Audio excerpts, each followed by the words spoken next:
count all the costs and consider before you get into it, because you always want to think about how you want to land the plane too before you even get the plane off the ground. And I was too young to think about that. I was 22 when I started my salon.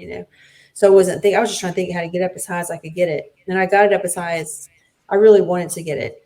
And then it was like, okay, how do I land, and I did, and I was able to sell it and walk away, and it's still going very successfully today. It is a different mindset when you're an independent versus when you have a team. And when you are behind the chair, even if you have a team, if you're still behind the chair, you still have that mindset of an artist and your own, work, versus stepping away from it and really thinking about the people that you're raising up, because that's really what you ended up doing. And I think that's great. You ended up saying, okay, now it's time for me to be more of a mentor and help to raise up other people. And I know you raised up Lindsay to be, the great stylist that she is today. And now she's independent, but it does take that heart of serving others and really stepping into that place of wanting to not just be an artist, but to be a mentor, really. Yes, and wanting people to be even better than you. Yeah, like you can't have any sort of jealousy or any sort of,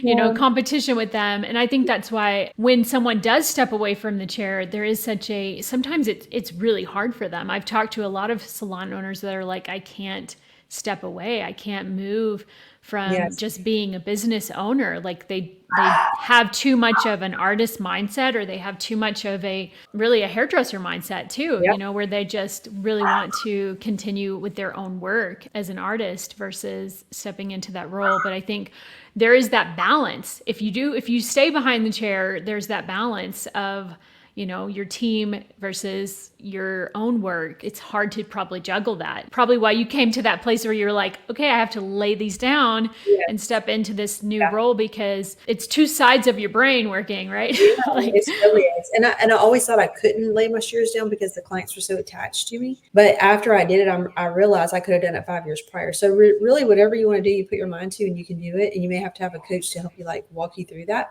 to show you how to do it. But it can be done. Even the selling the salon, I'm like, I could never sell the salon because it was so part of my identity. And Rebecca, you helped us with that part. But I did. I sold it, and now doing other things, and I'm grateful that I did.